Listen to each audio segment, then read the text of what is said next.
Salam Kryptonon and hello everyone. I'm your host today, and we have a special guest, Doug Thompson. He is a former Microsoft AI ambassador, and he's a storyteller person. So welcome to the show, sir. Hey, thanks for having me. Good evening where you are. Good morning. 2 cups of coffee Yeah, and where. good morning to you. Yeah, and in Malaysia, I'm in Melbourne right now. So in Malaysia, it's around 6 o'clock. So Okay. so here is night. There is evening. But yeah. So how are you? I am well. Thank you very much. Thanks for having me. Yeah, thank you. So like usual, we have a controversy question. Sometimes you have like about AI. Some people are scared of AI. Some people hmm is embracing AI to helping themselves. So tell me about are they helping us? Well, I'd say it's a little bit of both. It's like most things. There's truth on both sides of it, but those that if you've got the right mindset from it, then yes, it can help. We were talking before we got on about some of the ways that you and I are using it to make our lives more efficient to do some tasks. But there are genuine fears, and fear usually comes from not understanding completely what it is you're talking about. And AI is one of those things because for most people, AI comes back down to it's a dystopian future from a movie like Terminator, where it took over, and it's a bad thing. So Skynet's always right around the corner, and to be honest, it might be right now, but there's not much we can do about it. AI is a tool, and like most things, if bad people have tools, they can do bad things with it. But for the most part, we can do. It helps make humans better. I mean, and this goes back to.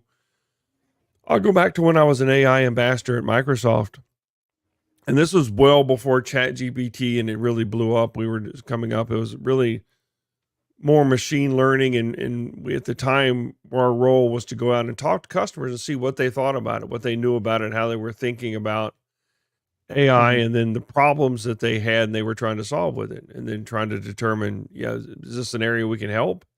Is this are you thinking about it wrong? Something like that. We didn't say they were thinking about it wrong, but we gave them, maybe try to put them back on the right path, right, on a more workable path.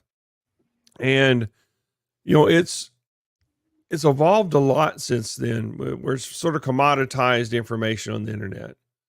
There used to be, if you're really good at Google search or something like that, you could find the information, but it may take you 15, 20 minutes to find the answer to a simple, what would now be a simple question by asking Chat GPT. So Yep. at the core of what AI does, well, let's think about this from an analysis because there's a lot of different spins on it. But the core of what AI will do is take these large volumes and data sets, analyze them in a fraction of a second. They've got the entirety of the internet mapped. So it's like in a few seconds, I can get this big picture of what's going on. Which humans, you could put 1,000 humans on it, and they wouldn't be able to do it in a lifetime. But like ChatGPT could do in just a few seconds. So it really helps us synthesize information, large volumes of information, and hopefully come up with better decisions. Yeah, that's right. Yeah, like myself, I'm solo on this page. I'm doing a Mhm. lot of things, video, everything, analyze and I have like I already told you, I have a 4 job. I'm doing four things a day, and my schedule is very busy. I try to get someone to help me, but it's very hard. But AI is very helping me. Like 70% of my content, what I'm doing in my life right now, about analyze news, everything, summarize the news. Everything is just like AI is. Most of them is AI helping me. So Mhm. yeah, uh, my I still remember there's a shark pig. It's in Malaysia. Right? Hi, how are you guys doing? Just fine. Yeah, yeah, fine.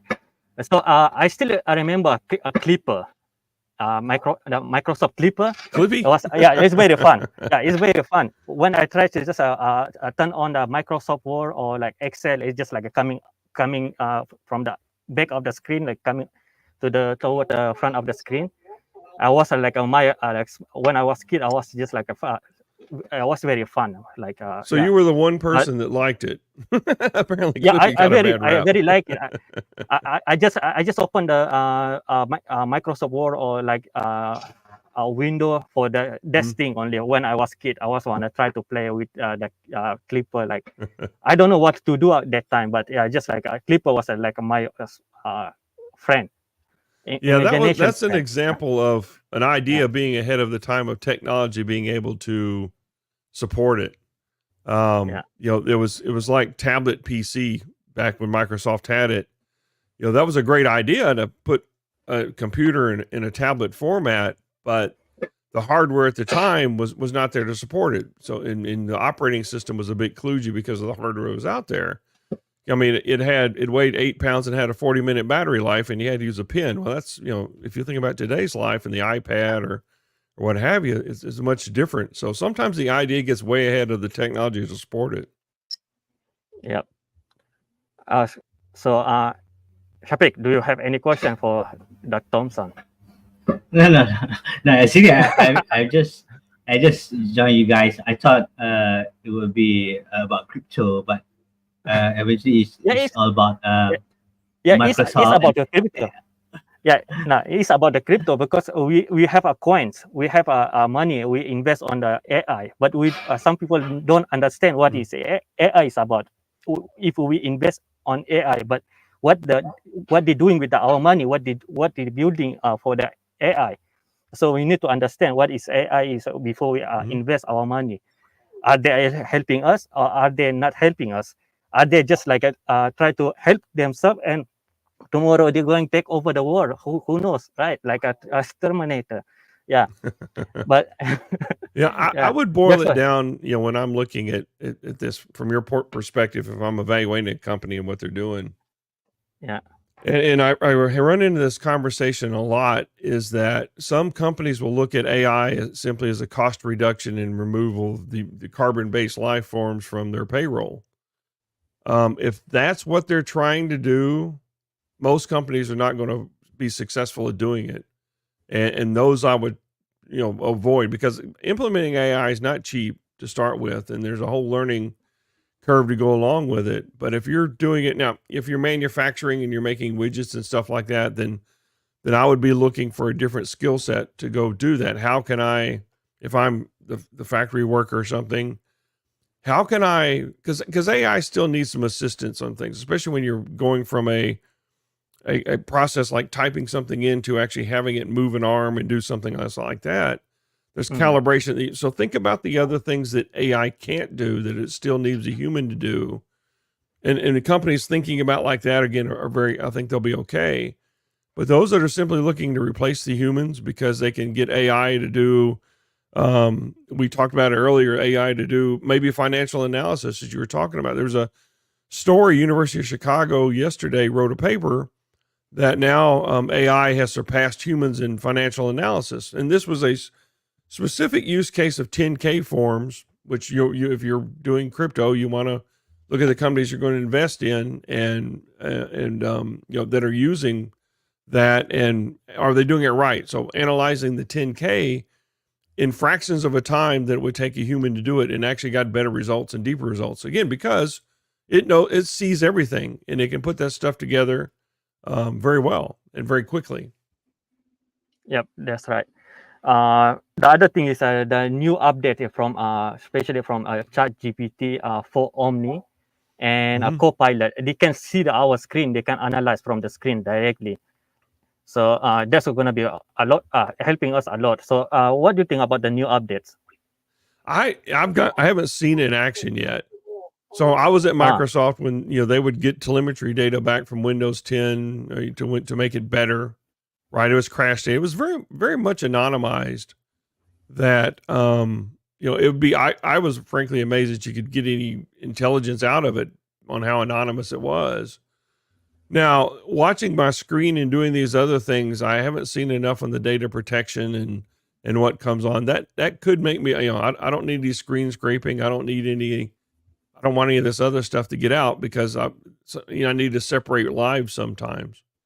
So that's a bit scary, but think about it from this other perspective. If you're investing in companies, there will be companies out there, and they always are. Like if you go back to Windows 7 and the iPad came out, and people wanted to have sort of this big button touch interface.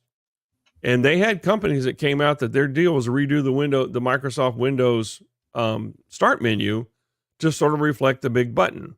So there's always a market out there for people to solve these problems that come up. So I'm sure there'll be companies that are looking at, how do I, minimize the data getting out, or how do I make sure that, the Copilot isn't doing bad things, or, I mean, there's always going to be somebody to invent something to come up. And that's the companies I'd be looking at, because those companies, again, because of the fear that everybody has, and in this case, rightly so, it's sort of, you have to sort of prove yourself that you're not going to be doing nefarious things with the data that comes in.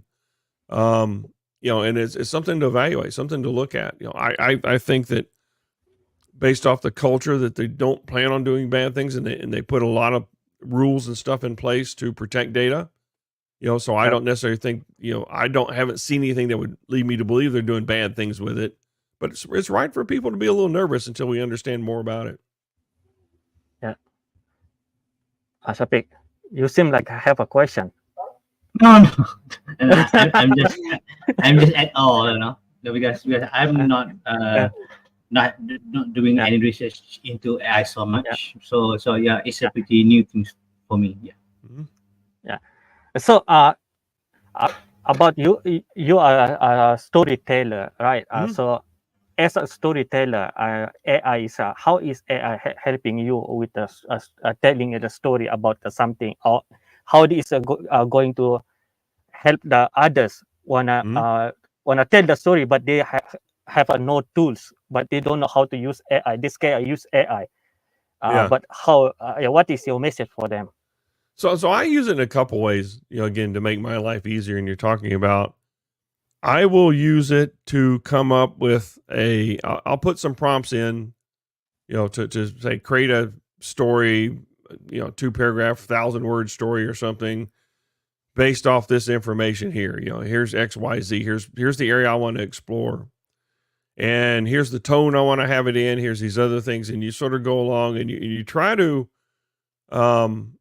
give it all the information, the research and stuff that I would do that would take me days to do before.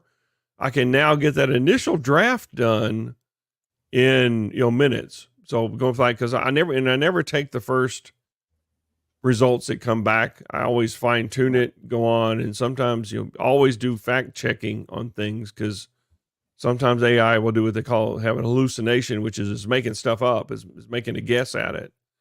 There was a story of in the U.S., an attorney filed a lawsuit and was quoting lawsuits.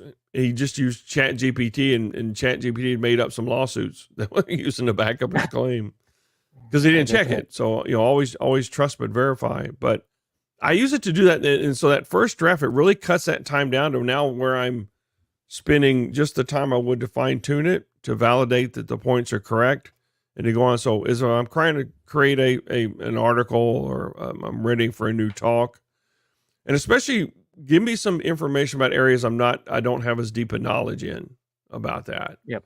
Like maybe car manufacturing, or just some area, or mining, something that I know from the surface level something about it, but I don't know enough to be talking to whatever audience to be authoritative about it. So I'll use it to give me some background information, and it really, again, time is money. Saves me a lot of money in that case, because I'm not spending the hours and hours having to do that research. I'm treating outliers. I'm trying to augment that. And that's sort of interesting to see how you evolve to like ChatGPT 3, 3.5, 4, how the answers changed a little bit. And it wasn't the data in the back, but it was formatted and delivered in a way, to me, which was a little bit more useful, a little bit more intuitive. And maybe I got better to prompts, I asked. It's very changed. Especially the new one is Omni. The Omni is like a more like a human. They're giving like a human response to us. Like I just like before, you can feel like this AI response, but right now it's just feel like a more human. But sometimes I feel scared of AI. Sometimes this AI gonna be taking over our world. But sometimes I just say, AI is helping me. Why I should scare of it? Because most of like I already already mentioned this, 70% of my work in Facebook or everything what I'm doing is AI helping me. Even a photography. When I take a photo, I need like 1,000 photos. The other day I take 12,000, more than 12,000 photos. I need to I, I, I I need to take some of them to get some light editing something. I just use AI. Take me 10 minutes, not even 10 minutes. Done everything. 1,000 photos in 10 minutes. If I do it manually, it's just like maybe take me 2 or 3 days, maybe a week to do everything, edit everything. But yeah, AI is very helping, especially when the tough time you don't have other hand to help you out. And Yeah, I mean, my next yeah, go ahead. what is it? Go ahead. Go.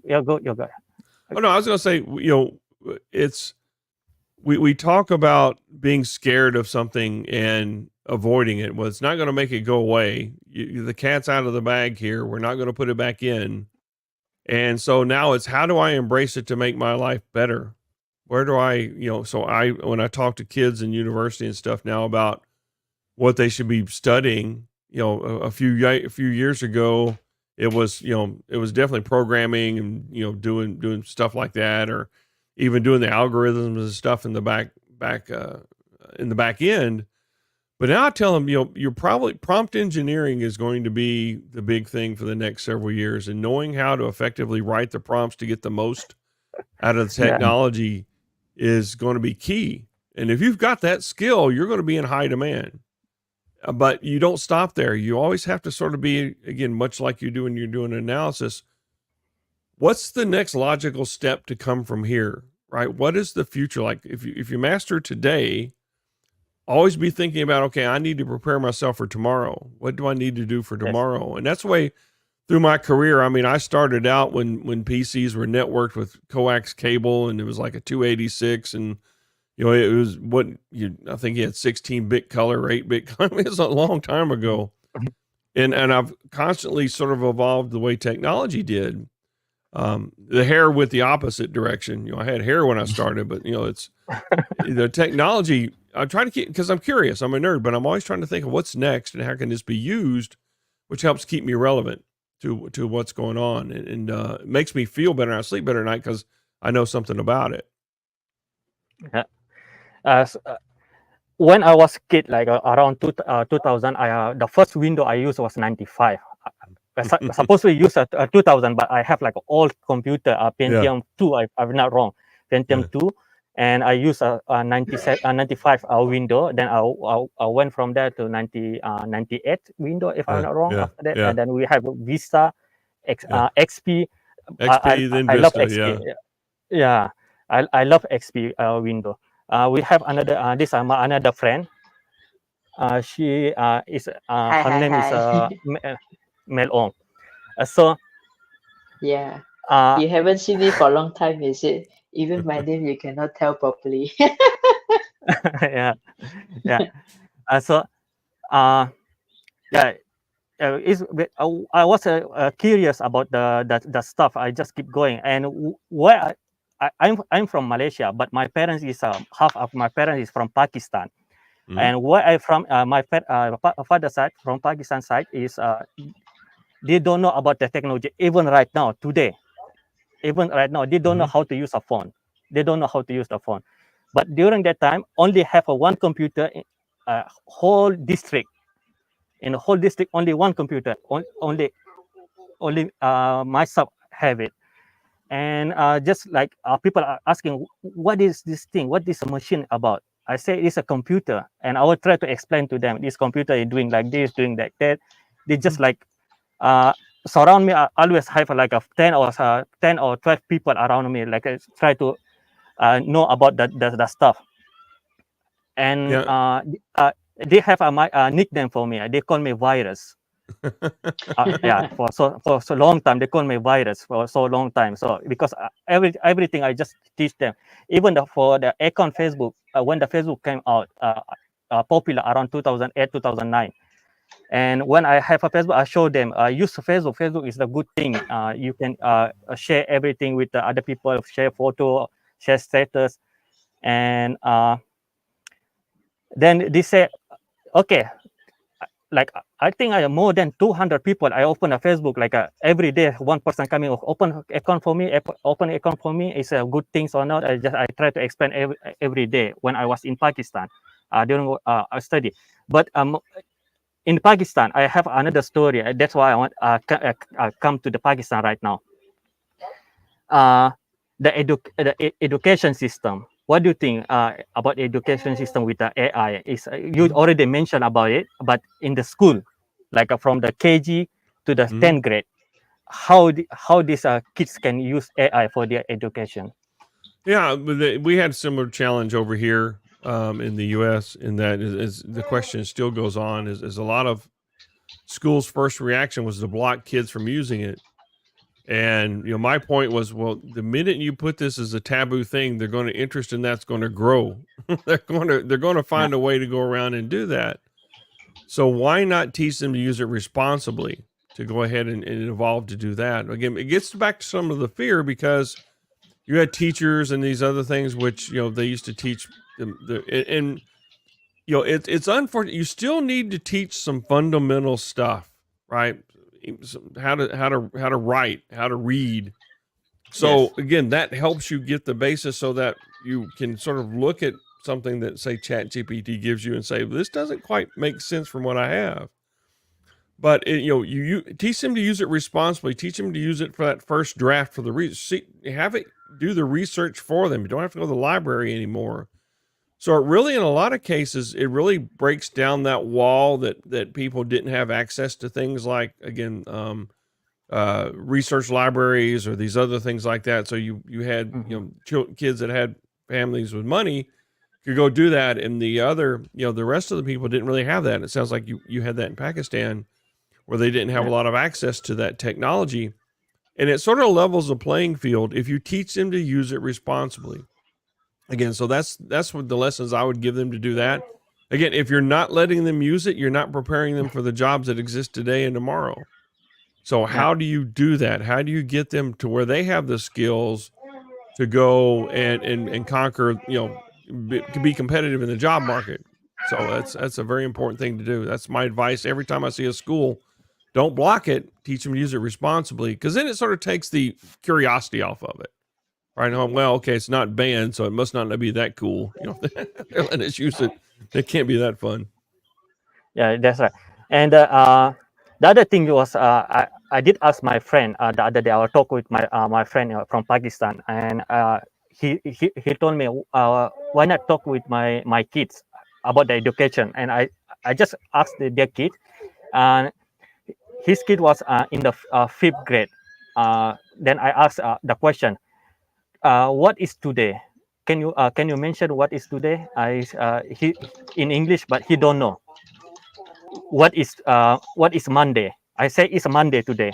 He said, what is Monday? You don't know what is Monday? And I said, okay, let's go for the from the ABC. Can you say start from A for apple and go forward? I said, no, they didn't teach us this yet. I said, why? You in the 5th grade. They should already teach you in the KG, not in the 5th grade. Then I say, we need AI to take over this this education system. I said, I told to my friend, because if the education system going forward like this, I think is like getting slower and slower and slower, and the kids gonna like you just mentioned that if we're not teaching them for the new skill, they were going to lose like not getting a job for the future, and not getting what they want in the future, because it's a new skill we need to learn every day. And what do you think is I don't know. I have a hard time with the school system, especially in Pakistan. They are very slow. So I did try to help them to use AI, but they are just like, what is your message for me to how I can help them?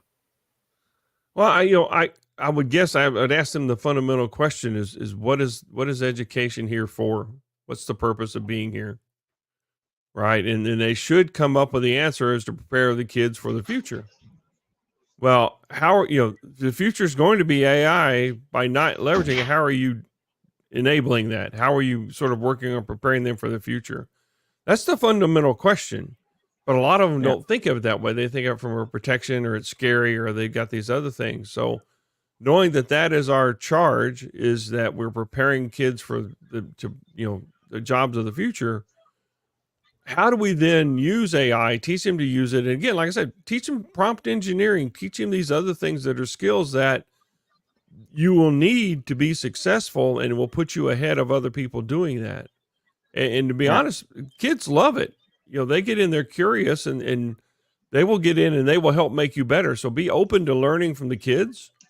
That's another thing that goes on, that the teachers that are in here that are got the kids that are curious, especially if the teacher's older, the older that you get, the more you don't trust technology and things you don't understand for most people.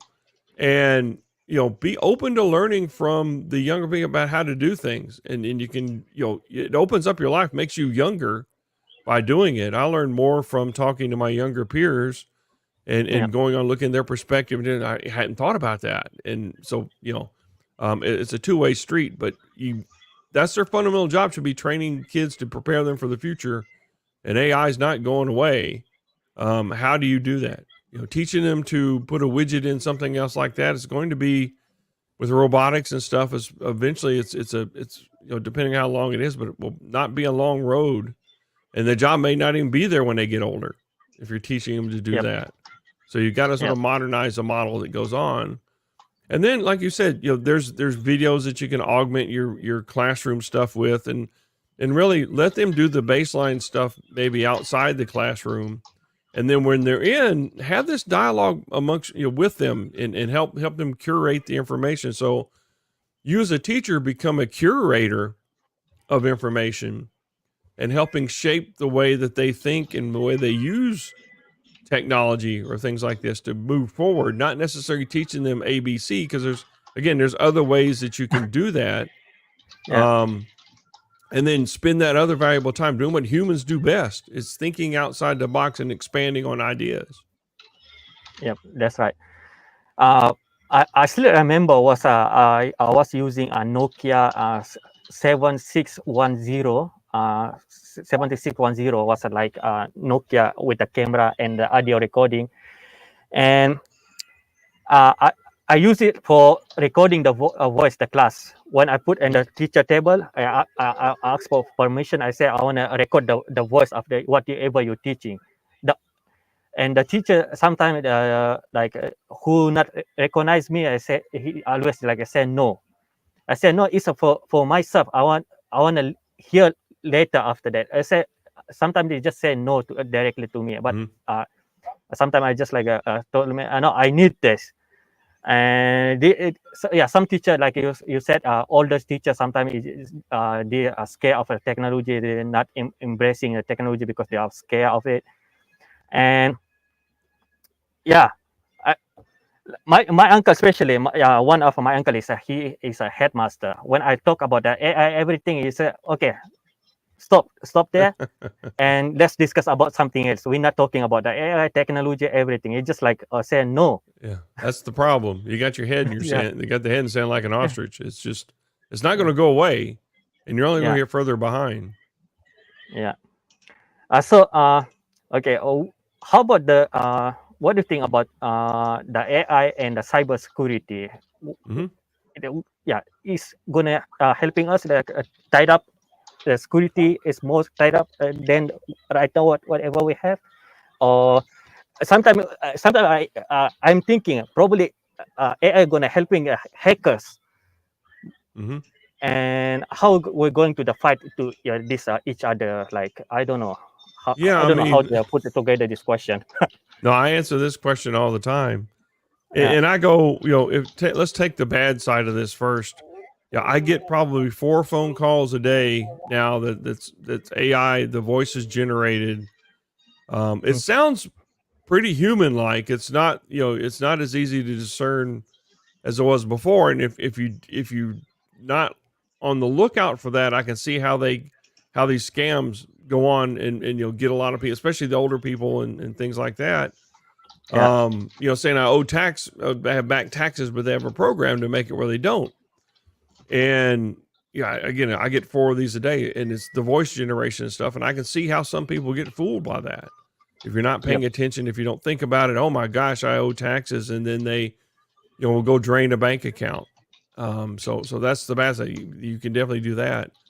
From the hacking perspective, I mean, they actually have on the dark web, they have sites that are basically malware as a service.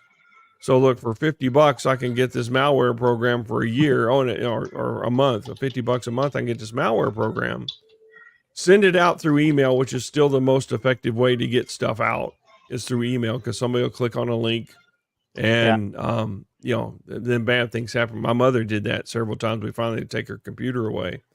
She kept thinking, and actually one time she thought it was somebody from Microsoft called, that she said, and she thought it was me. I said, well, my voice. And anyway, so it can happen. I can see if you're, this is where the ignorance of technology. So in your uncle's class, they may not know that there's technology out there that can synthesize a voice that can go in and do other things. And that's important for them to know, again, to make these decisions on, is this real or is this not? Because again, they may not know. They may just, hey, it's a voice. You can't, a computer can't copy a voice. So it must be real. And it's easy to believe that if you're sort of in this vacuum, you don't have the information. But on the other side of the fence here, cybersecurity is going to be a help in fighting off attacks. But some people think of it as the cure-all for things. And again, it's not. It's if you're relying solely on AI to be your protector of everything, you're probably going to be hacked, or if you haven't been hacked already.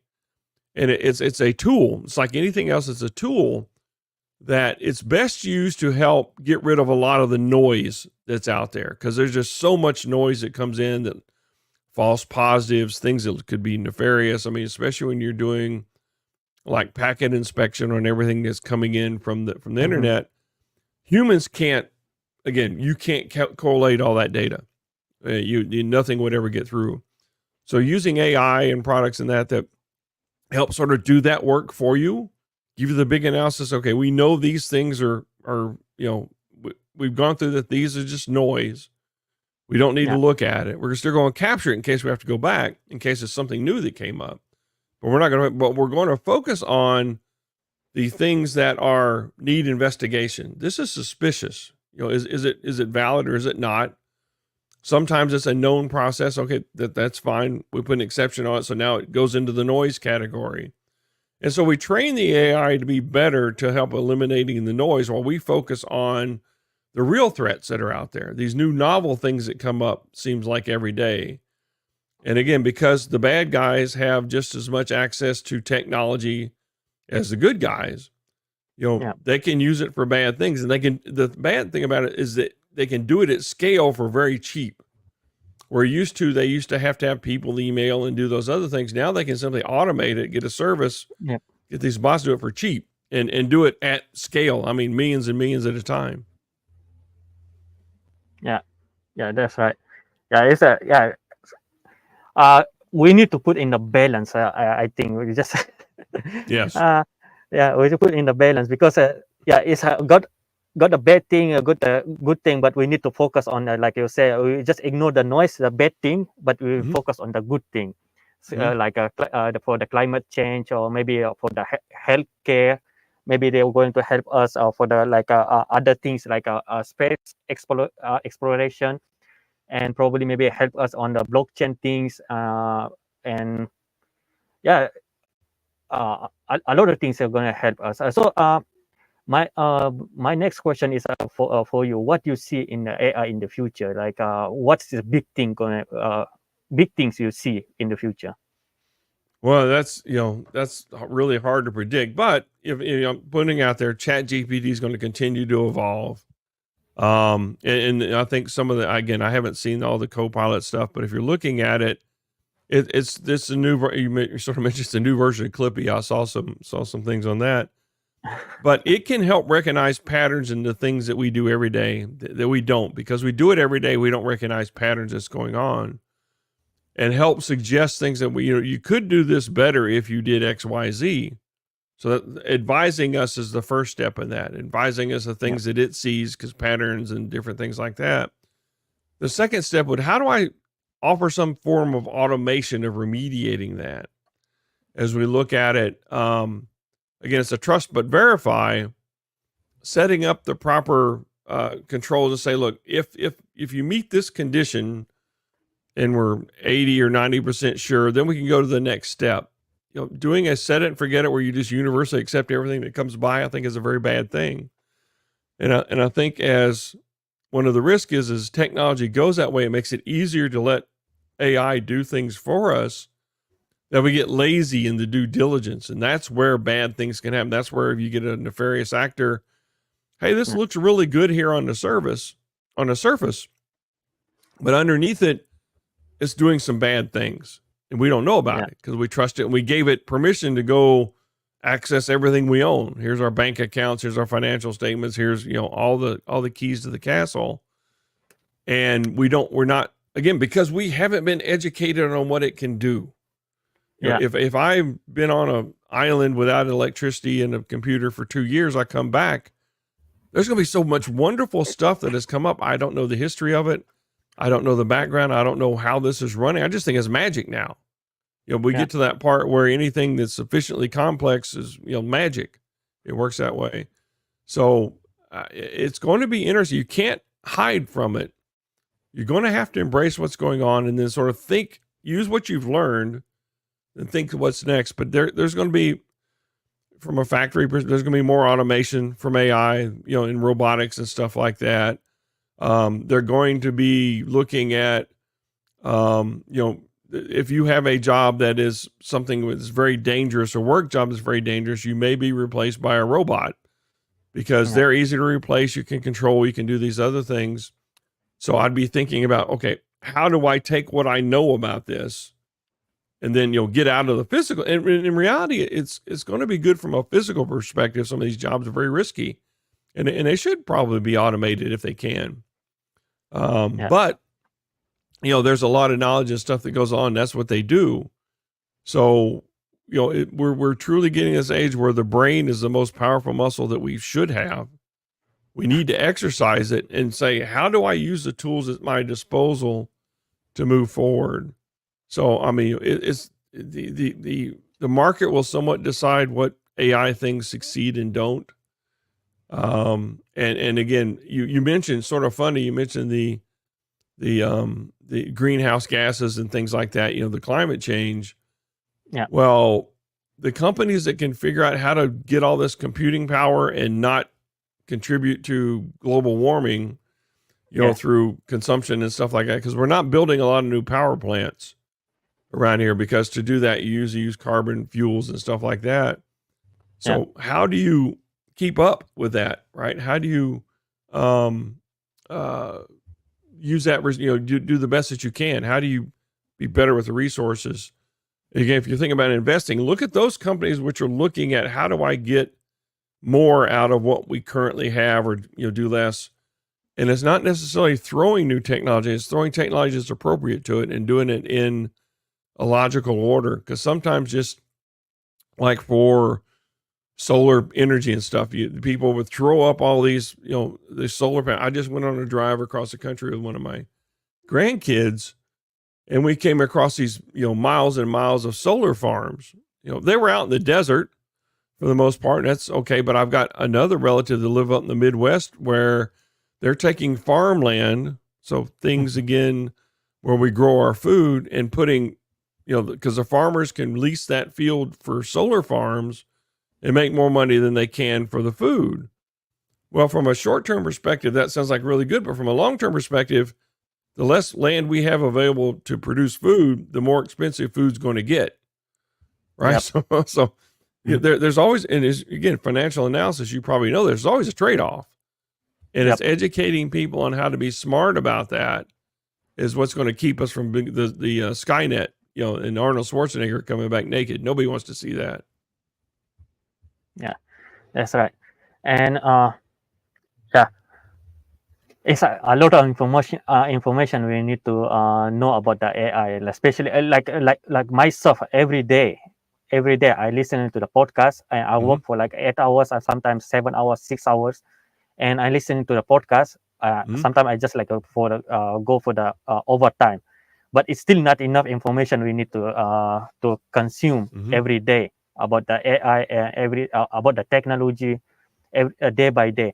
So, like you already mentioned about the rely, not directly saying about relying on AI in the future, but like the laziness. I want to mention about the laziness. How much will human will become lazy in the future, especially uh, what important skill we're going to lose. So will we lose our important skill, like especially mathematics? People don't like mathematics. They don't like it's AI can do for them. So what do you think? Will we lose these skills? I think like a lot of things, yes, some we will. Nobody makes ice boxes anymore, right? You don't have the horse and buggy businesses out, so those jobs go away. There will be some that go away. I worry too that we become like the movie WALL-E, where we're all these big fat people laying around on a ship that takes care of us, and the planet's destroyed. So there's a responsibility that definitely needs to go along with that. But I think that's a risk in the interaction between people. If that totally breaks down, if the ability to us to talk with each other and relate to each other that have different perspective and stuff goes away, then we're well on the way to that future where it's all about me and I'm an individual, and life will all die sooner, simply because we need that interaction, the discussion like we're having, to learn more about it, get different perspectives. Technology can make that easier, much like today. I used to, if I tried to do this 15, 20 years ago, I'd have to be sending out DVDs around and they'd be months old. The news wouldn't be current. So how do we keep that up? And that's where the storytelling for me comes back into play. I gave you the technical way that AI helps me craft stories, but the ability to talk to like your uncle or somebody that doesn't understand it and relate AI or whatever else into something that they can understand, a frame of reference that they have. Again, the fundamental question of what's a school for? Then ask him that question, well, how are you doing it, by not giving the tools? If you can make those analogies, if you can tell those stories to explain to people that don't necessarily, that aren't as far along on the road as you are, to relate to that, then that's an important skill to have. And it was rare enough now. That's how I've been able to keep, because I've always been able to do that. But how do you develop that going forward? Explain to me like a fifth grader, right? Or my mother, trying to explain something to my mother. So that's the skill. If we lose that, storytelling has been around since the caveman days, and they painted pictures on the wall. That's how we learn to avoid things. And if we stop telling those stories, if we lose that ability, we let AI run wild with what a story does. Like I said, it does a decent job, but it's not me, right? So you need to use that to personalize it, because there's still, if I'm delivering a story, if somebody else can read the same exact script, and it's going to come across as two different ways. So using the technology to help, again, get the basis done, then I make it, it's like if I was crafting a clay sculpture, I use it to give the basic outline. Okay, make this look like a human. Then I fine tune and take the hair off, and pull a few pounds, a little extra clay here to make it me, right? And that's where the real value and stuff comes in. But it just hiding from it. But there's a possibility we could be like WALL-E, and this place is very bad, and it ends badly.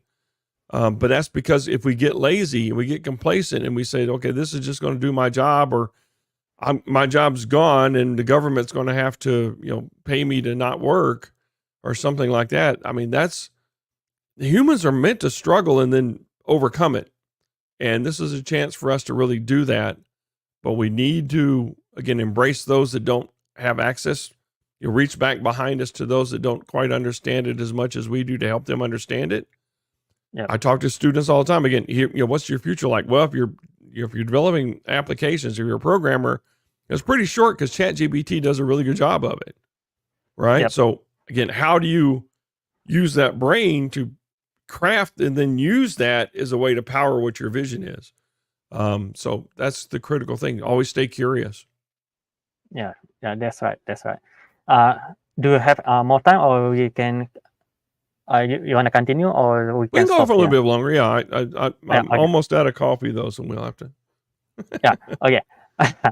My question was the next thing about the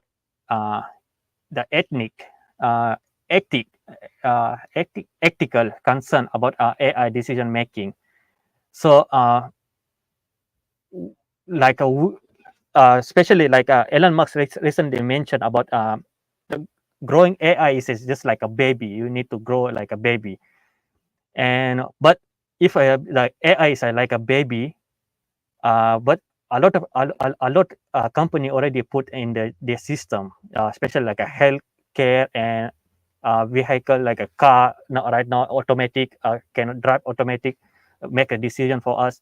So how we should take this thing? Like if Elon Musk mentioned it's a baby, still we have to grow. It's like a baby. It's still a baby right now, but for me, AI is already like 20 or maybe 30 years old.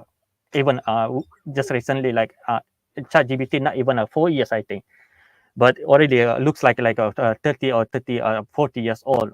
But they still keep saying it's still a baby, still a kid, still need to learn a lot of things. So how we should address this thing on that, especially a critical area like healthcare and like a automatic cars, everything like that. Yeah, and that was so. If I go back to that AI ambassador role that I had, that was one of the things that we looked at was just because you could do something with technology, was it the right thing to do? For example, if you go in and I'll go back to manufacturing. So if you're in a developing country where the factory there is the sole sort of provider for the economy there, right? The factory jobs, just about everybody works there or related businesses. And that's where the money comes from into the economy and stuff. Just because you could automate the workforce and save the company money, what does that do to the economy? Should you do it? Because it decimates the economy at that point in time, because now you've reduced the people getting paid and they don't, the economy basically collapses.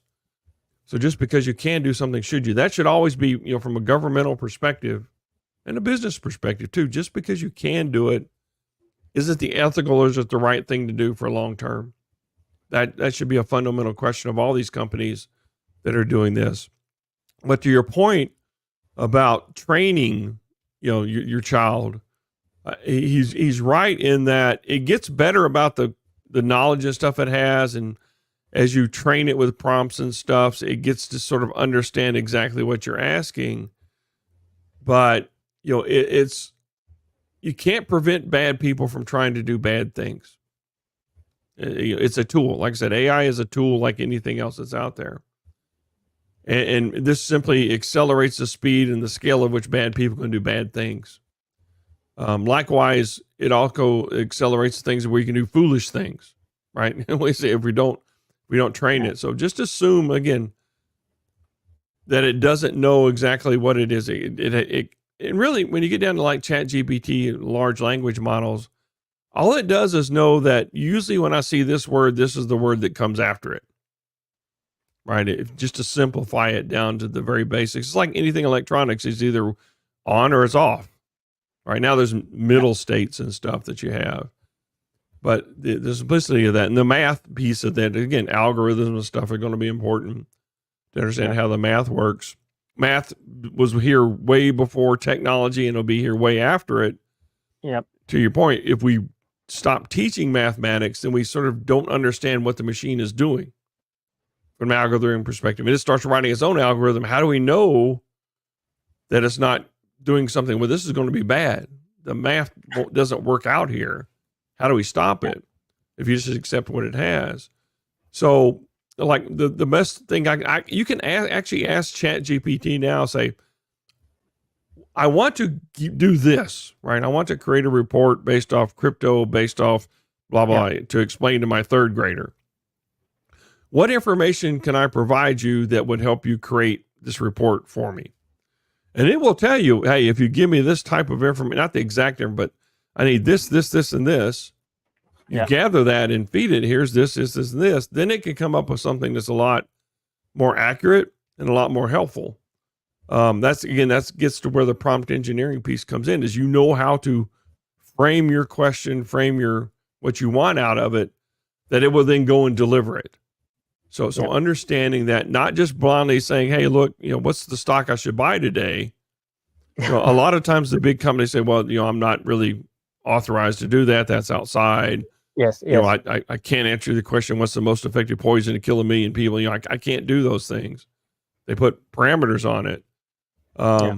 But how do you, again, responsibly, ethically go ahead and move forward? Yep, that's right.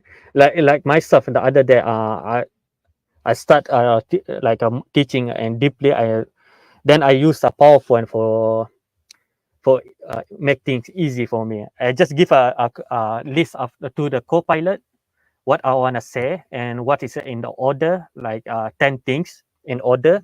I need to explain this thing and make a slide for me in just like a minute.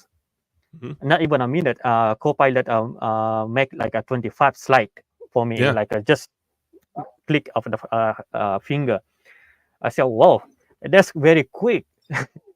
Then of course I need to adjust and according to the Malay language, but the ChatGPT and co-pilot have a problem with the Malay language. They can not understand which Indonesian language and Malay language, because it's close to each other. When they try to translate, it's like a 50% of Indonesian language. Then I always go to the Google Translate. Google Translate is more accurate than the translate of what the co-pilot doing, ChatGPT doing, and just do some translating. But some word maybe probably not in the right place, so I have to adjust and re-edit everything. But most of them, like 70% of them, is just like click of the finger. Co-pilot help me with the slides. 25 slides is ready to introduce to the world. How long would that have taken you before in the old way of doing it? Oh, take me like maybe probably a weeks, maybe, because I need to do a research and do the right things. Everything I already know, but I need to understand what the people and the new people who want to know about investment, know about this stuff. When I ask the co-pilot, sometimes we are human. Sometimes we forget the things we know, but we forget maybe not in correct order. But co-pilot just like in the click of finger do everything. I say, oh, I agree 100% with this, but not in English, but I need to in the Malay language, and I translate everything, and everything I put in the order. But I did a job like a 30% of it. And I like that it gives you the references of where it found information, and that makes going to validate that easier. Because again, I always check the math on that. I don't necessarily trust it right out of the back. And as you look at AI and Copilot, I did this search inside the company I work for the other day, and it not only pulled up external resources, but it also pulled up internal resources on like SharePoint sites and stuff. And I didn't know that we'd enabled that. I'm like, well, I'm looking at this did this get the internet? So that's another thing companies need to look out for, is how much of your information are you inadvertently putting out where everybody can then see that. So be very careful with how you implement AI and all that you're containing it in, like I said, into your environment to make it useful there. Or, it's very clear, let your employees know, again, training your employees, much like we talked about the kids. Here's how you use this responsibly. Right. Here's how you do that. And that's an important thing to have. Yeah, that's right. So yeah. I don't. I have no question anymore. But what is your message? The last message for the people who like us. Like, what Yeah, is your message? you got to always stay curious, trust but verify. So get out there, learn something about the AI, what's going on. Don't assume that it's either good or bad, because it's a tool. It can be used either way. If you embrace it and just accept that, hey, I know that whatever I'm doing today, I will need to evolve my skills for tomorrow. How can technology, AI being a piece of that, how can that help me do there and stay relevant to what's going on? And you can get newsletters, like there's TLDR that does something for AI that will, every day you get something in your email box that says, okay, here's the top 10 stories about these other things. That's where I found that University of Chicago thing. Yeah. That again helps save you time. Hey, look, I want to get articles about this so I can sort of stay on top of the hot topics and I don't have to read everything. So there's ways that it can make your life easier. Stay curious, and don't be afraid of it, but be respectful of it. Right? Be curious about it, be respectful of it, and you'll go far. You can't put it back in the box. It's going to go out. The only way that this stops is if we lose all electricity and all computing power everywhere. Then we're back to sticks and stones, and your uncle actually may be better prepared for that than what we are. Yeah, yeah. He's not watching. He's not watching right now because he's in Pakistan, probably still in the class or maybe doing something. But I will show him the video. So, do you have a message for him? Just, hey, what's your job is in the school? What is your job? If it's to prepare them for the future, you need to, let's talk about AI and how we do it responsibly. Yeah, that's right. Okay. Thank you for being here with me, Sure. and thank you for thank you. Is right way to pronounce your name, Doug Thompson? Doug Thompson. That's correct. Yeah. And I am, I'm on social, I'm the Doug Thompson, all sort of one word everywhere, because anybody could be a Doug Thompson. I want to be the Doug Thompson. Gives me something to look forward to. Yeah. Thank you. Thank you for being here. And I if I got anything update, maybe in the future we can discuss again. Happy to come back. Thank you. Yeah, thank you. So for everyone, thank you for watching, and we'll see in the next live, I think. Yeah, bye for now. Okay. I need to. Okay.